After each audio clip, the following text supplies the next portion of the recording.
హరి ఓం. బ్రహ్మ విద్యలో భాగంగా తైత్తరీయ ఉపనిషత్తు నుండి 3వ అధ్యాయం అథ భృగువల్లి ప్రథమోనువాకః. భృగుర్వై వారుణి వరుణం పితరముపససార అధీహి భగవో బ్రహ్మేతి తస్మా ఏతత్ ప్రోవాచ అన్నం ప్రాణం చక్షుశ్రోత్రం మనోవాచమితి తగంహోవాచ యతో వా ఇమాని భూతాని జాయంతే ఏన జాతాని జీవంతి యత్ప్రయంతి అవిసంవిశంతి తద్విజిజ్ఞాసస్వ తద్బ్రహ్మేతి సతపోతప్యత సతపస్తప్త్వా.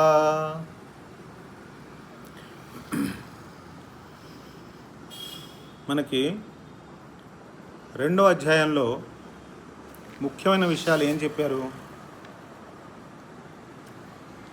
బ్రహ్మవిద్ ఆప్నోతి పరం, బ్రహ్మముని తెలుసుకున్నవాడు అన్నింటికంటే ఉత్తమమైనటువంటి స్థితిని పొందుతాడు అని. బ్రహ్మవిద్ ఆప్నోతి పరం. మరి బ్రహ్మం గురించి ఏం చెప్పారు? సత్యం, జ్ఞానం, అనంతం బ్రహ్మ. తర్వాత ఆ బ్రహ్మం నుంచే పంచమహాభూతాలు వచ్చాయి. ఆ పంచమహాభూతాల నుంచే అన్నం వచ్చింది.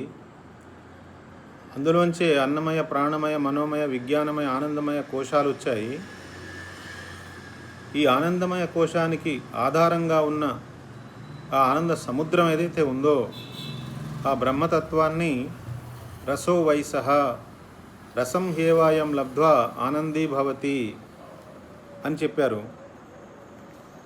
మరి బ్రహ్మములో సో అకామయత, ఆయనలో కోరిక రావడం వల్ల అనేకత్వం వచ్చింది అని చెప్పారు. తస్మాద్వా ఏతస్మాద్ ఆత్మాన ఆకాశ సంభూత, అంటే అక్కడి నుంచో అక్కడున్న బ్రహ్మము లేదా ఇక్కడున్న ఆత్మలోంచి ఆకాశం వచ్చింది అని చెప్పారు. మళ్ళీ కోరిక ఎప్పుడైతే పోతుందో శ్రోత్రియ చకామహతస్య, అంటే శ్రోత్రియుడై ఉండి కోరికలు లేనివాడు ఎవడైతే ఉంటాడో వాడికి అన్ని ఆనందాలు వస్తాయి అని చెప్పారు కదా.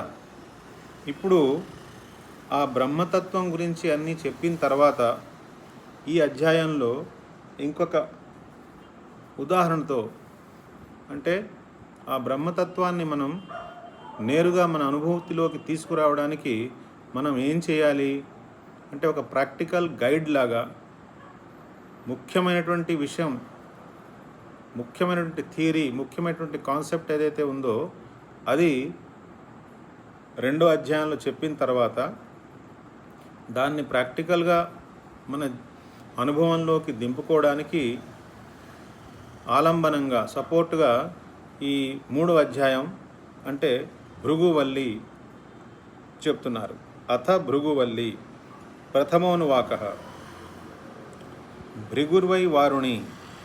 భృగువారుణి అనే ఒక యువకుడున్నాడు. వరుణం పితరముపససార, ఆయన తండ్రి గారి పేరు వరుణం. ఆ వరుణ ఋషి చాలా అనుభవం ఉన్న ఋషి. ఈ కుర్రాడు తన తండ్రినే గురువుగా భావించి తన తండ్రి దగ్గరికి వెళ్ళి నమస్కారం చేసి నమ్రతతో అడుగుతున్నాడు. అధీహి భగవో బ్రహ్మేతి, ఓ భగవాన్, నాకు ఆ బ్రహ్మజ్ఞానాన్ని ప్రసాదించండి, ఆ బ్రహ్మము గురించి నాకు తెలియజేయండి అంటున్నాడు. ఇది ఒక సందర్భం అన్నమాట, ఒక సన్నివేశం. మరి భగవద్గీతలో మనకి శ్రీకృష్ణ పరమాత్మ ఏమని ఉపదేశిస్తున్నారు? తద్విద్ధి ప్రణిపాతేన పరిప్రశ్నేన సేవయా ఉపదేక్షంతి తే జ్ఞానం జ్ఞానిన తత్వదర్శినః. అంటే ఆ తత్వాన్ని తెలుసుకున్న జ్ఞానులు ఎవరైతే ఉన్నారో వాళ్ళ దగ్గరికి నమ్రతగా వెళ్ళి వాళ్ళకి దండవత్ ప్రణామాలు చేసి పరిప్రశ్నేన సేవయ, అంటే మనసులో ఉన్న నిజమైన డౌట్లు ఏవైతే ఉన్నాయో అవి అడిగి ఆ పరిప్రశ్నేన సేవయ, ప్రశ్నలు అడిగడమే వాళ్ళకి మనం చేసే సేవ. ఎందుకని? ప్రశ్న అడిగినప్పుడే ఆయనలోంచి ఆ జ్ఞానం బయటకు వస్తుంది. లేకపోతే వాళ్ళు ఆ రసాస్వాదనలో మునిగిపోయి ఉంటారు. రసం హేవాయం లబ్ధ్వా ఆనందీ భవతి అన్నారు కదా. వాళ్ళు ఆ ఆనందంలో మునిగి ఉంటారు. మనం నిజాయితీగా మనలో ఆ కోరిక ఉండి ఆ బ్రహ్మతత్వాన్ని తెలుసుకోవాలి అనే తపన ఉండి మనం జిజ్ఞాస మనలో తారస్థాయిలో ఉండి మనం సత్యాన్వేషణ చేయడానికి పూర్తి స్థాయిలో మనం ఎప్పుడైతే ప్రయత్నం చేస్తున్నామని మన బాడీ లాంగ్వేజ్తో కానీ మన స్టేట్ ఆఫ్ మైండ్తో కానీ వ్యక్తపరుస్తామో అప్పుడు వాళ్ళు తన ఆనంద స్థితిలోంచి బయటకు వచ్చి మన కోసం ఆ ప్రశ్నలు ఆన్సర్ చేస్తారు. అందుకనే అక్కడ ఏం చెప్పారు? తద్విద్ధి ప్రణిపాతేన పరిప్రశ్నేన సేవయ ఉపదేక్షంతి తే జ్ఞానం జ్ఞానిన తత్వదర్శిన. అలాంటి ఒక సందర్భాన్ని ఇక్కడ మనకి చెప్తున్నారు. భృగుర్వై వారుణి వరుణం పితరముపససార అధీహి భగవో బ్రహ్మేతి. భృగుర్వై వారుణి, ఈ కుర్రాడు పేరు భృగు. ఆ భృగు తన తండ్రి దగ్గరికి వెళ్ళి, తన తండ్రినే గురువుగా భావించి ఆయన దగ్గరికి వెళ్ళి నమస్కారం పెట్టి ఏమని అడుగుతున్నాడు? అధీహి భగవో బ్రహ్మేతి, ఓ భగవాన్ నాకు ఆ బ్రహ్మజ్ఞానాన్ని ప్రసాదించండి, ఆ బ్రహ్మం గురించి నాకు తెలియజేయండి.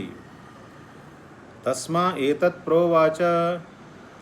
అప్పుడు ఆయన ఈ కుర్రాడితో ఇలా అన్నారు: అన్నం ప్రాణం చక్షుశ్రోత్రం మనోవాచమితి. అంటే ఆ బ్రహ్మం గురించి చెప్పమన్నారు కదా. అన్నం ప్రాణం చక్షు శ్రోత్రం మనో వాచమితి. అంటే అన్నము, ప్రాణము, చక్షు అంటే కళ్ళు, శ్రోత్రం అంటే చెవులు, మనస్సు వాక్, ఇవే. ఇతి అంటే ఇంతే, ఇవే. ఏంటి ఇవే? అడిగింది ఏంటి? బ్రహ్మం గురించి. మరి ఈయన చెప్పింది ఏంటి? అన్నం ప్రాణం చక్షు శ్రోత్రం మనో వాచమితి. తం హోవాచ. ఇంకా చెప్పాడు. ఇంత చెప్పుకుండా ఆపేయకుండా ఇంకేం చెప్పాడు ఆయన? యతో వా ఇమాని భూతాని జాయంతే ఏన జాతాని జీవంతి యత్ ప్రయంతి అభిసంవిశంతి తద్విజిజ్ఞాసస్వ తద్బ్రహ్మేతి సతపోతప్యత సతపస్తప్త్వా.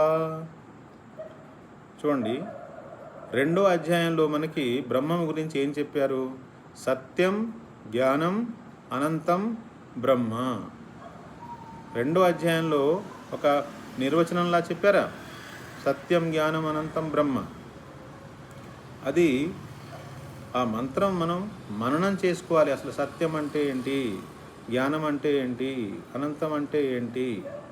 అంతేనే కానీ మనం ఒక జపమాల తీసుకుని సత్యం జ్ఞానవంతం బ్రహ్మ, సత్యం జ్ఞానవంతం బ్రహ్మ, సత్యం జ్ఞానవంతం బ్రహ్మ అని చెప్పినా, లేదా తప్పట్లు పాడుకుని పాటలు పాడుకుని దానికి రకరకాల ట్యూన్లు కట్టి, అది కాదు.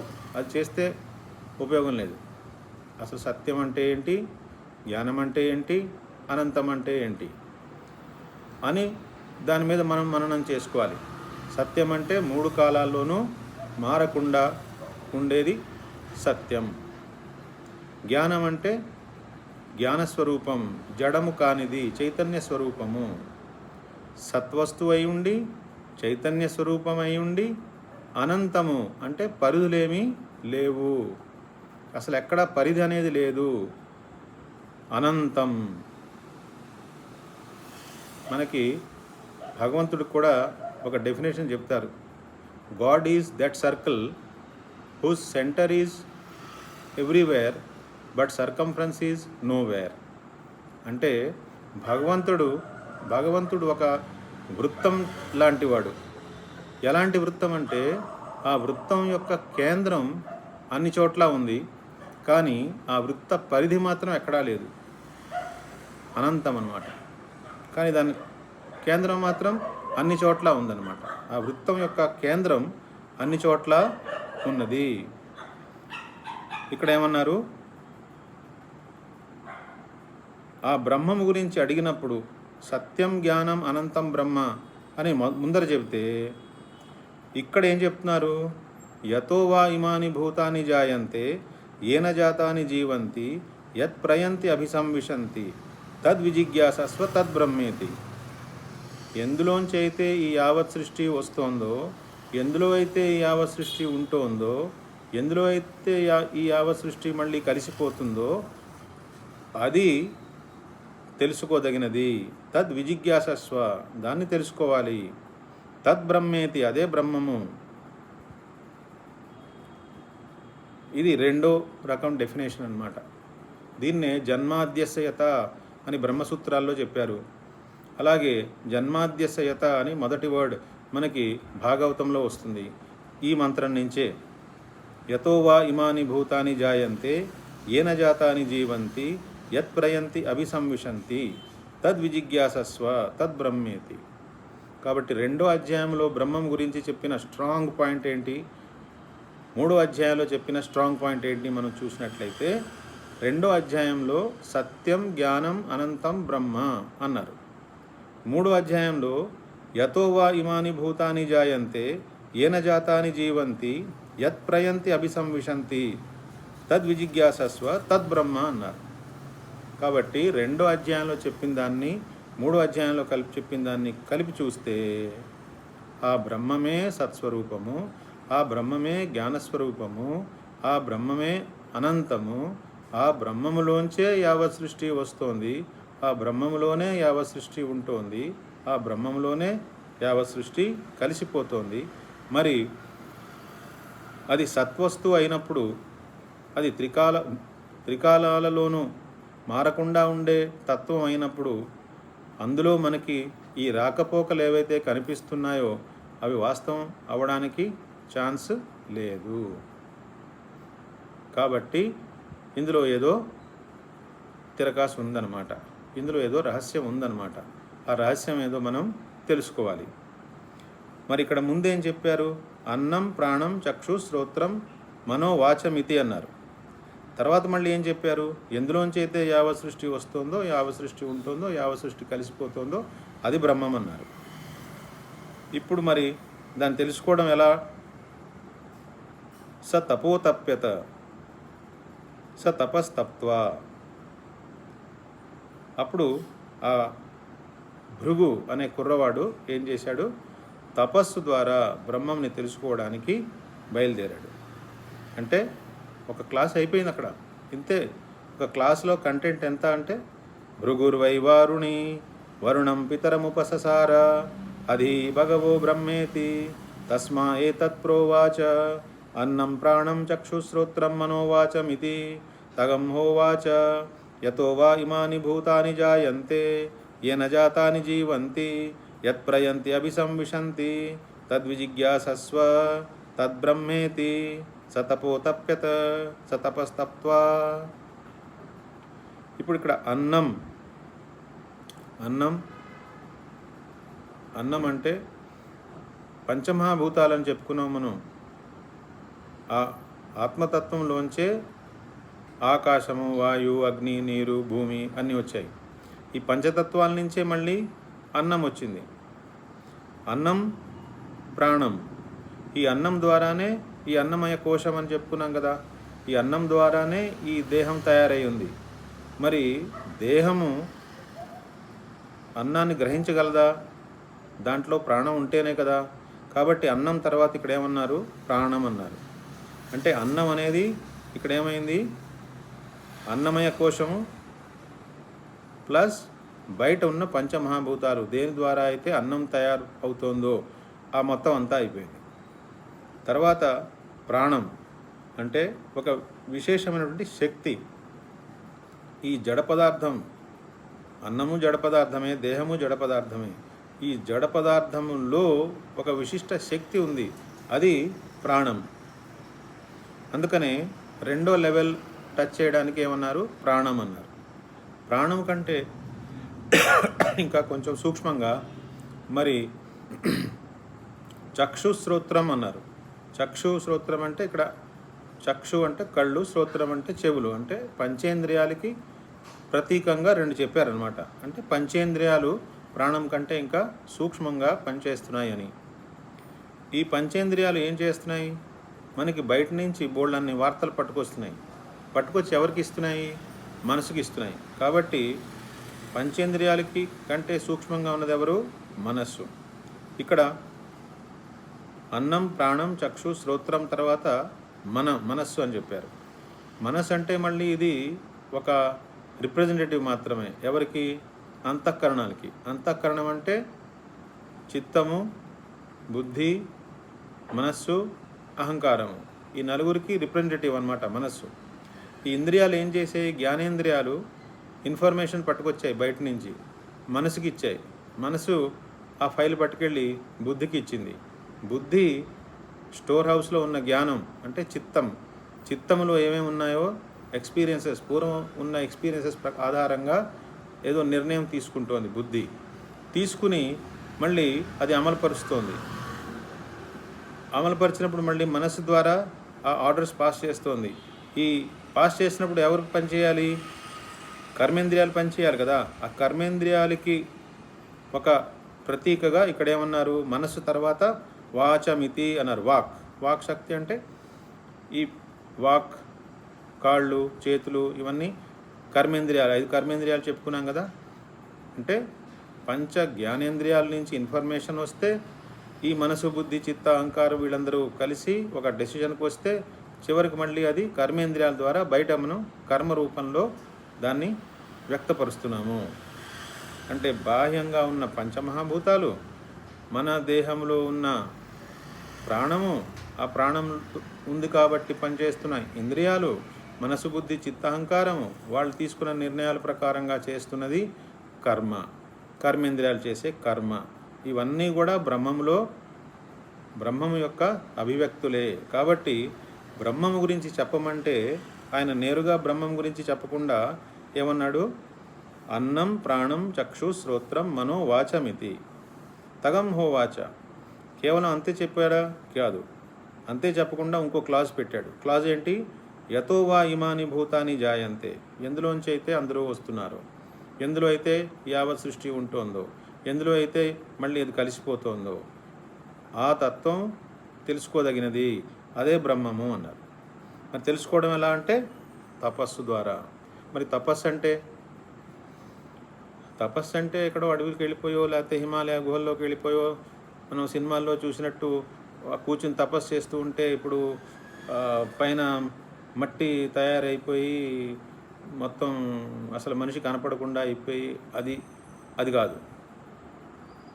తపస్సు అంటే ఒక నిర్దిష్టమైనటువంటి కాలం వరకు, అది ఒక అరగంట కావచ్చు, ఒక పావుగంట కావచ్చు, ఒక గంట కావచ్చు, ప్రతిరోజు కొంత టైం కేటాయించి ఒక నిర్దిష్టమైనటువంటి టాపిక్ మీద మనం ఏకధాటిగా దాని మీదే ఆలోచించగలగాలి ఏంటి అని. అసలు ఇలా చెప్పారు. అన్నం, ప్రాణం, చక్షు, శ్రోత్రం, మనో, వాచమితి అన్నారు. అసలు బ్రహ్మముని అడిగితే ఇవన్నీ చెప్పారు. చెప్పిన తర్వాత క్లాజ్ ఏం పెట్టారు? ఎందులోంచి అయితే యావత్ సృష్టి వస్తుందో అన్నారు. మళ్ళీ ఈ రెండింటినీ అసలు ఎలా జోడించి చూడాలి? ఇదేదో చాలా డిఫికల్ట్ టాస్క్లా ఉంది, కాబట్టి నాకు కొంచెం బ్రేక్ కావాలి అని శిష్యుడు ఏం చేశాడు? ఇప్పుడు ఏకాంతంలోకి వెళ్ళి కూర్చుని తపస్సు చేసుకుంటున్నాడు. తపస్సు అంటే కన్సిస్టెంట్ థింకింగ్ అన్నమాట. ఒకే దిశలో, ఒక నిర్దిష్టమైన దిశలో అవిరామంగా ఆలోచిస్తున్నాడు, చూస్తున్నాడు. ఏంటి? అన్నము మొట్టమొదటి చెప్పింది అన్నం అన్నారు. మళ్ళీ ఏమన్నారు? యతో వాయుమాని భూతాన్ని జాయంతే అన్నారు. సో ఈ రెండింటిని సమన్వయం చేసుకోవడానికి తపస్సు చేసుకోమంటున్నారు. మనకేమైనా తెలియకపోతే, అర్థం కాకపోతే మనం దాని మీద దీర్ఘంగా ఆలోచిస్తాం. ఆ దీర్ఘంగా ఆలోచించే కార్యక్రమాన్నే తపస్సు అంటారు. మనకి భాగవతంలో కూడా తెలుసు, బ్రహ్మదేవుడికి తన ఉనికి ఎక్కడి నుంచి వచ్చిందో, తన స్రోతం అంటే మూలం ఎక్కడి నుంచి వచ్చాడో ఆయనకేం తెలియకపోతే ఆ తామర పువ్వు మీద కూర్చున్న ఆయన ఆ నాళంలోంచి అందులోకి దూరిపోయి లోపల దాకా వెళ్తూ ఎక్కడ అంతు దొరక్కపోతే మళ్ళీ పైకి వచ్చి కూర్చుని అసలు ఎక్కడి నుంచి వచ్చాను, నేను ఎక్కడి నుంచి వచ్చాను అని అనుకుంటున్నాడు కదా. ఆ బ్రహ్మదేవుడు అంటే ఎవరు? బ్రహ్మదేవుడికి ఉన్న 4 తలకాయలు ఏమని చెప్పుకున్నాం? మనకున్న మనసు, బుద్ధి, చిత్త, అహంకారమే. మనల్ని మనం వెతుక్కోవడానికి ట్రై చేయాలి ఎక్కడున్నామో. అప్పుడు ఆయనకి ఏం అర్థం కావట్లేదు ఏం చేయాలో. అప్పుడు ఏం సౌండ్ వినిపించింది ఆయనకి? అశరీరవాణి, ఆకాశవాణి ఏం వినిపించింది? తప తప అంటే తపస్సు చేసుకో. తపస్సు చేసుకో అంటే ఏంటి? నీలో నువ్వు ఇంకా లోతుకి దిగు, చూసుకో, అబ్జర్వ్ చేసుకో, నిన్ను నువ్వు చూసుకో, ఎవరివి నువ్వు వెతుక్కో. మరి వెతుక్కోవడానికి కొంత హింట్లా ఇచ్చారు ఇక్కడ. ఏమన్నారు? అన్నం.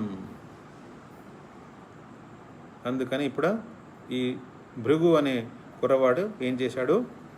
తపోతప్యత, ఆయన తపస్సు చేశాడు. తపస్సు చేసిన తర్వాత తపస్తత్వ, ఆ తపస్సు అనంతరం మళ్ళీ ఆయన ఎవరి దగ్గరికి వచ్చాడు? మళ్ళీ తండ్రి దగ్గరికి వచ్చాడు, గురువు దగ్గరికి వచ్చాడు. వచ్చి ఏం చెప్పాడు అనేది ద్వితీయ అనువాక. అది ద్వితీయ అనువాకలో మనం తెలుసుకుందాం. హరి ఓం.